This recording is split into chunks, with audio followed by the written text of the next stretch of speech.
I saved y'all. It's 10 minutes long. We didn't have a chance to edit the footage, but there was a contest at Eagle Springs. Now, Eagle Springs is pretty cold springs that comes out of the ground. It's probably somewhere around, the water temp's probably like 56 degrees. It's cold. It's really cold. And there were two boys, Connor and Connor, that thought they would decide to have a contest. Who can land the water? I was in it. There was 5 of us. Okay. Destin lasted like 5 seconds. Ethan Blanton lasted a minute. He lasted about 2, and then apparently me and Connor were in there. We were fine. I had my shirt on. He had his life jacket on. Then we both get splashed by no names, and then we make it fair by taking off my shirt and him taking off his life jacket, and then apparently we sat in the water for about 10 minutes. When they started turning blue, me and Steve decided that we quit. Okay, it's time to quit, boys. Because at some point, it really is, I mean, you're just numb. Yeah. Right? So, we didn't want to have any casualties. So, we called it a draw. And then Connor Hess still wouldn't get out of the water until he saw Connor. Everybody was playing games. And we finally had to say, look, everybody's out of the water. Game's over. We're done. And I know Connor Hess's hands were blue and his lips were blue. And then they complained they were cold. Hey, Dad, tell a story about Destin and the flying. What? In the Air Force Museum, him flying. Flight simulator. Yeah. Well, it wasn't just Destin. It was you too. I mean, you both were shooting down American aircraft. I was also.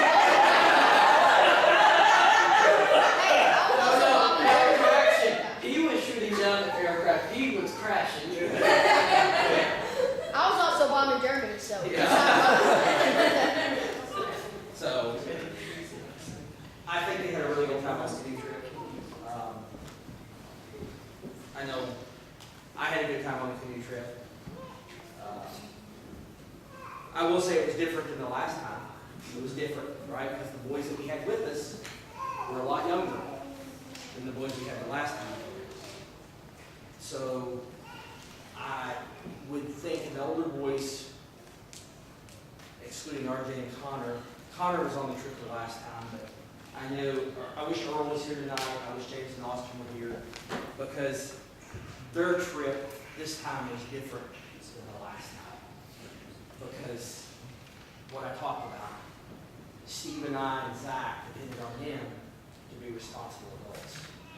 Because each one of them had a younger scout in their canoe that really wasn't that good at canoeing. So therefore, they didn't get to ride with their buddy. You know, they didn't get to necessarily have as much fun as what they had the last time. So, but that's part of growing up. That's part of growing up. Having a little bit of responsibility and doing those kinds of things. So, anyway, who was your partner? Hunter. RJ was partnered with Ryan. James had Ethan Blanton. Austin had Daniel. And Earl had Connor Hess. And Zach and I traded off between Ethan Blanton and Destin. Oh, yeah. So, yeah, we did have one casualty. Day 2.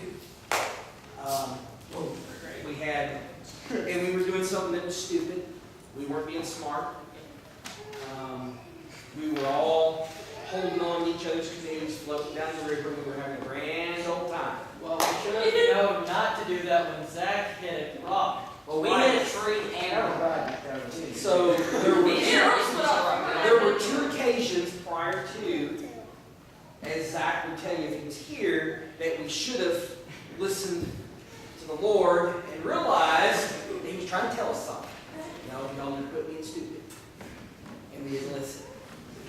And there was a log sticking out from the bank about 8 feet, and some of us made it across the log. Some of us got turned sideways and got stuck, Some of us which had to then, get those. which then hung up another canoe, and One of us had to. then Steve couldn't get out of the way fast enough, and he ended up hitting one of the canoes, which then knocked Ethan Blanton out of the canoe and flipped the canoe over. And, you know, if we'd been in shallow water, it'd been no big deal. But we weren't. We were at least 9 feet of water. I couldn't see the bottom. The water was fairly swift at that point, and it flipped the canoe over. And you can ask Ethan Blanton. It scared him pretty good. And it scared me because you never want to go under the strainer. You always want to go over the top. And of course, the water was trying to hold the boys down underneath the canoe. So we couldn't get the canoe loose. That's how swift the water was. We couldn't. Steve tried. I tried. We tried together. And remember, we're in 9 feet of water, so we're trying to work out of our canoes. And most of the boys are downriver in their canoes. And I managed to paddle back upstream, and so did Zach. And James had gotten in, whose canoe? You're in Austin's, right? And Ethan was told to swim ashore. And Steve followed Ethan ashore in the kayak, and he came back. And we ended up, the only way to get the canoe loose was to cut the log. That was the only way we got the canoe loose. We couldn't free it because the water was so powerful. And we lost it. So, anyway. Luckily, all we lost was the helmet out of that little deal. All the equipment stayed in the canoe, but it didn't stay dry. So, I don't recommend the white bags you buy at Walmart that are the small, because they don't keep things dry. We found that out that day. But before we go crazy with that, They had always worked. They had always worked before, but it took us 15 minutes to get the canoe free, and the whole time, all their gear bags are submerged completely underwater. So the red bags did not leak at all, but the white ones you bought at Walmart didn't survive. Everything was wet, soaking wet. I know Ethan Blanton's sleeping bag was soaking wet. So. that is the exact reason why we took them out a week before we left and did some training so that they would be used to something like this happening. And so we trained for this, we planned for this, and we prepared for it. And this is the first time that it's happened in a long time, and everything worked as planned, right? There were rescuers there immediately. The guys, like Ethan, did a good job swimming across the fast water. All the guys did what they were supposed to do, and we got out of it okay. Yeah, nobody was hurt. All we lost was the helmet. Yep. No big deal. Yep. So, and we kept all the equipment that was needed. Because this was day 2, was it not? Yes. So, it was a good learning experience because the boys learned what that water can do. And like Steve said, we didn't flip a canoe last trip. So some of them thought they were kind of invincible. And then they realized that we're not. Right? And it was stupidity on our part for not separating before we got into the swifter water. If we just separated like we knew we were supposed to, everything would be fine. All right, so that covers everything that we got. All right, we're not going to approach. Friends of Scouting. Do what? Friends of Scouting. Yes. So Steve's going to come up here, and he's going to talk to y'all for a little while about Friends of Scouting and explain what that is. And then when Steve's done, then I got a few more things to talk about for summer camp next week.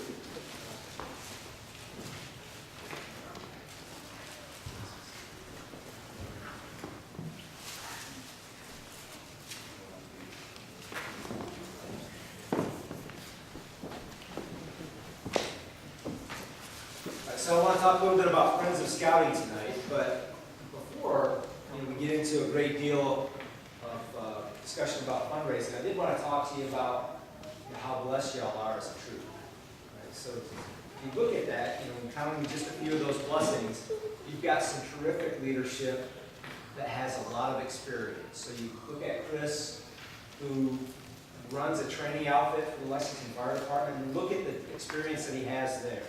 And he has a lot to bring to the table. Look at Chris Lang, who's been in scouting forever. He's away at a camp now where he's training young boys to come into Boy Scouting. You look at Zach, who's an Eagle Scout. Zach has been on probably 7 or 8 high adventure trips like we were just on. And you look at that core of leaders and the older scouts that you have that have been on a lot of high adventures, and they can train the younger scouts. And then you look at the committee that y'all have put together to raise money to do this and set some records as far as popcorn sales. Y'all are pretty well rounded. You got plenty of places to go camping. You got people that want to take you camping. And y'all have a great opportunity to grow. So hopefully your eyes as scouts would be on that rank of Eagle, because this is the place to do it right here. And so in my role in scouting, I interview every single candidate who wants to be an Eagle Scout in Madison and Garrett counties, and sometimes Estill County as well. And so I get an opportunity to understand what their scouting experiences are and what they've done. I'm going to tell you that if you put them up against an Earl or a Jonah or Austin or James, they don't have anything to talk about. Versus our scouts, some of them now have been on 3 high adventure trips, or 4, or 5. And some of them have never been on one, and they're going for the rank of Eagle. Right? And so this is the place to be if you want to be an Eagle Scout. And what are the benefits of being an Eagle Scout? Well, if you join the military, you get to go in at 1 rank higher than anybody else, than a regular enlisted person. You get an opportunity to get scholarships from various colleges. You'll be recognized just by your application as being an Eagle Scout. And Zach talks about it all the time. Of course, my son was an Eagle Scout. He was the same way. So there's a lot of benefits of that. And so when we talk about the benefits for all the hard work that you had, so Destin, all the hard work you had to put into the canoe trip, was it worth it? Yes. The canoe trip was hard, wasn't it? Yeah. So even RJ would say the canoe trip is hard, and this guy is a football player, right? It was hard, wasn't it? Yes. But we don't talk about how hard it was. We don't talk about, I didn't hear anybody talk about how hard it was to canoe Loud Dam Pond. Right? That was hard. That second day, we probably worked 10, maybe 11 hours that day of physical labor. Right? And the next day, we worked hard too. I didn't hear anybody talk about that. You talked about all the rewards that you got from it. The same thing is true with making the rank of Eagle Scout. It's going to be hard. But y'all can do it. And guess what? The rewards are worth it. And you know why I know you can do it? Because if somebody else has done it, no matter who it was, you can do it too. Especially with this troop. We have an opportunity to learn to earn your way by selling popcorn and doing all this other stuff. You got great leadership, and you got great examples. And James and Austin and Earl and Jonah, and all of you that are coming through the ranks, Connor and RJ, you've got great examples to follow going through scouting. And yeah, it's going to be hard, but the rewards of doing it are worth it. There are even some rewards from the canoe trip that you haven't got yet because we haven't received them back. So there's a 50-mile patch that all of you that participated will earn. Once those are brought into the scout office, Chris, I'm sure will hand them out, right? That is correct. They're ordered, and they were here today. So, even as good as the leadership and the troop committee and your earning efforts are with this troop, we couldn't do it all without the people, the professionals at the scout office. And I've been in scouting as an adult leader now. This is going to be my 30th year in early fall, celebrate 30 years. And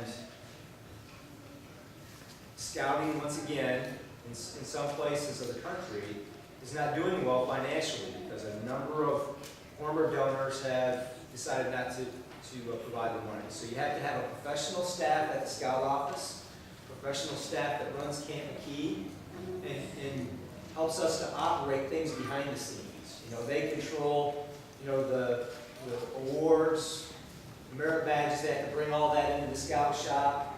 They have to, you know, have the staff at Camp McKee. They have to have other professionals that provide advice to the adult leaders to make sure that all the rules are being carried out so that we can go on trips like this.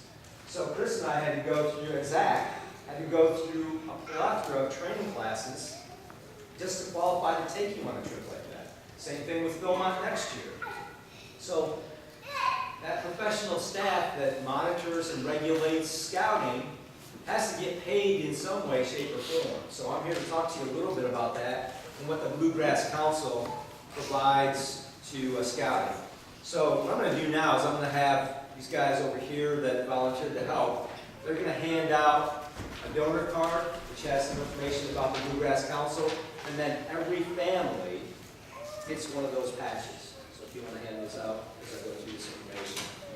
So just understanding that the Bluegrass Council services 55 counties in eastern Kentucky, and that there are 6,800 scouts currently registered through venturing, exploring, Boy Scouting, and Cub Scouting. And then in 2015, 142 boys, you go ahead and hand those up. 142 boys made it to the rank of Eagle Scout. And we're not running at that level now because I get the rank advancement reports every month. It's dropped off a little bit since then. But then also, there are about 2,000 or 2,200 adult leaders that help put on, these are volunteer leaders that help put on scouting within the Bluegrass Council. And there are 234 different packs, troops, venturing crews, etc. in the council. And currently, the Friends of Scouting generates 28% of the funds that are required to run the Boy Scouts of America and the Bluegrass. 27% come from product sales like popcorn or camp cards or whatever other sales programs that they have through the council. So there is a bit of a cost to scouting. There is also, you know, the funding that we would raise here tonight from this group would go toward camperships and other things that are needed to get boys to camp or to Philmont. So what they're handing out now is every family that's here tonight will receive a patch. That's what Connor is handing out, and then Ethan is handing out the pledge card that has the information that I've just presented. And so we'd like you to take a look at, you know, what Boy Scouting brings to the council, and just be generous, and you can make a donation here tonight that would allow that tradition in the Bluegrass Council to carry on. Not that it's in grave jeopardy. They're making some moves right now to make some adjustments in the way the scouting organization in Bluegrass is organized. But we still do need to pay for some of those professionals. If you agree to donate in the future $200 or more, you'll receive one of these council strips. If you agree to a donation of $50 or more tonight, then you'll receive the hat pin. So, you know, I'll be around the rest of the evening. These guys will come around and work to gather any of the pledge cards that you have. You're not bound on a pledge card to donate the money this evening, although if you want to, I'd be glad to accept it. And of course, that'll all be turned into the scout office for their future needs. So I'd like now to present to the guys that are emceeing the ceremony. Connor and Ethan, you guys want to come up and accept the participation ribbon for Friends of Scouting, which would go on your troop flag. So if you want to post the flag. So my job outside of being Chris's assistant scoutmaster also is going around to do this Friends of Scouting campaign throughout Garrett and Madison counties as part of my job interviewing all the Eagle Scouts and participating in managing, organizing the Eagle boards.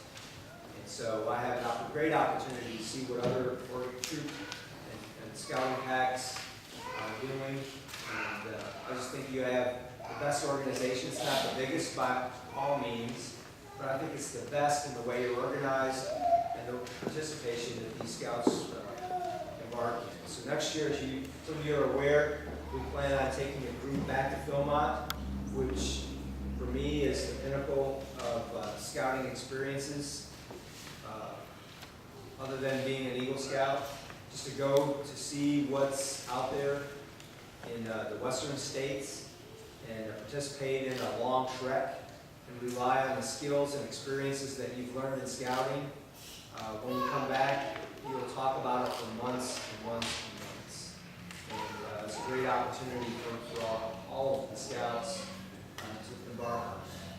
Chris and I agreed to do it as long as our bodies will hold up. And because that's a very difficult expedition. So over the next year, we'll be spending about 30 nights together as a team out in the wilderness, either in Kentucky training and preparing, or actually at Philmont. Because we'll be there for almost 2 weeks.